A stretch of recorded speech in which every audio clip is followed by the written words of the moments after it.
Hello, this is Marvin McKenzie once again with another patriotic anecdote. We celebrate our independence as a country every year on the 4th of July, and it is appropriate that we do so as it's the date our founding fathers acknowledged as the beginning of their own liberty.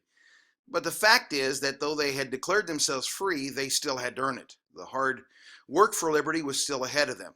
The surrender of the British signaling independence did not happen until October 19, 1781, and even the surrender of England didn't give these free men relief from hard work. At the time of the surrender of England, the United States was operating under a document called the Articles of Confederation. Some people still wish we were.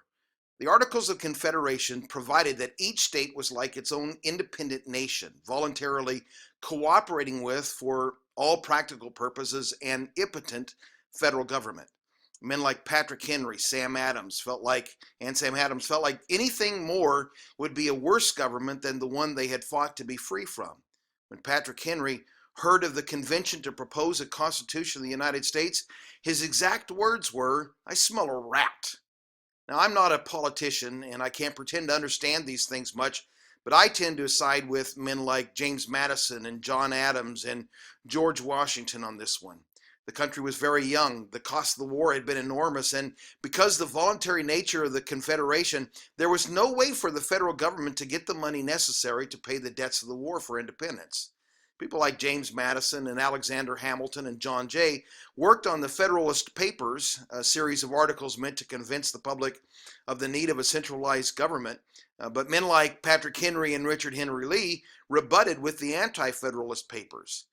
The Constitutional Convention met in Philadelphia in May of 1787, very nearly 6 years after the surrender at Yorktown.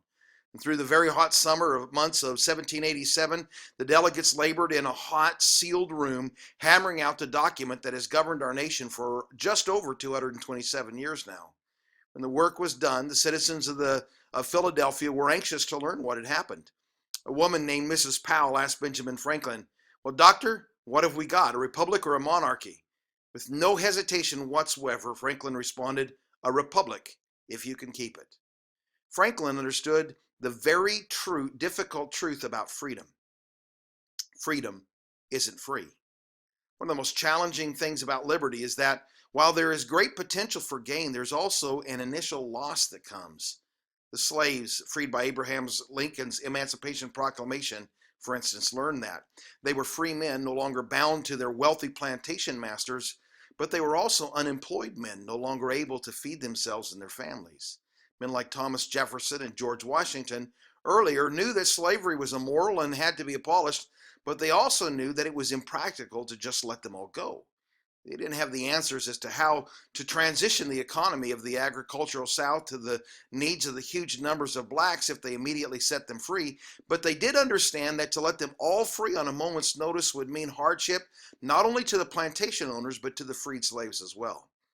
The signers of the Declaration of Independence were for the most part successful, well-paid men with property, businesses, and status in their communities. The last line of the Declaration reads, "And for the support of this declaration, with a firm reliance on the protection of divine providence, we mutually pledge to each other our lives, our fortunes, and our sacred honor." They knew that the liberty they sought would cost them.